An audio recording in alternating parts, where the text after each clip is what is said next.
السلام علیکم۔ گرہن کی نماز مسجد میں پڑھنا۔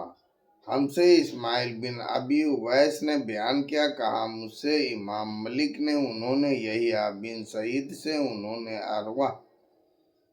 بنت عبد الرحمن سے، انہوں نے حضرت عائشہ رضی اللہ عنہ تعالیٰ سے، ایک یہودی سوال کرتی ہوئی ان کے پاس آئی اور دعا دینے لگی، اللہ تم کو قبر کے عذاب سے بچائے۔ حضرت عائشہ رضی اللہ عنہ تعالیٰ نے حضرت صلی اللہ علیہ وسلم سے پوچھا، کیا قبروں میں بھی لوگوں کو عذاب ہوگا؟ حضرت صلی اللہ علیہ وسلم نے فرمایا، اللہ اس سے بچائے رکھے۔ پھر ایک دن صبح کو آپ سواری پر سوار ہوئے، اس دن سورج گرہن ہوا، آپ دن چڑھے لوٹ آئے اور اپنی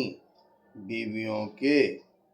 حجروں کے درمیان سے گزرے، پھر کھڑے ہو کر گرہن کی نماز پڑھنے لگے۔ لوگ بھی آپ کے پیچھے کھڑے ہوئے، آپ بڑی دیر تک کھڑے رہے، پھر بڑی دیر تک رکوع کیا، پھر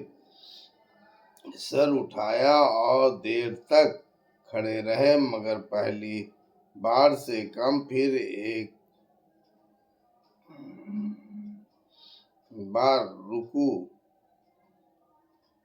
کیا،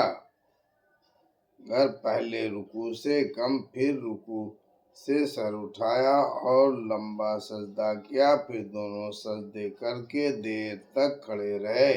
مگر اگلی بار سے کم، پھر ایک لمبا رکوع کیا، اور اگلے رکوع سے کم، پھر دیر تک کھڑے رہے، مگر اگلی بار سے کم، پھر ایک لمبا رکوع کیا، پھر اگلے رکوع سے کم، پھر سجدہ کیا، پر اگلے سجدے سے کم، پھر نماز سے فارغ ہو کر جو اللہ نے چاہا وہ آپ نے فرمایا، لوگوں کو سمجھایا بجھایا، پھر ان کو قبر کی عذاب سے پناہ مانگنے کا حکم دیا۔ اللہ اکبر۔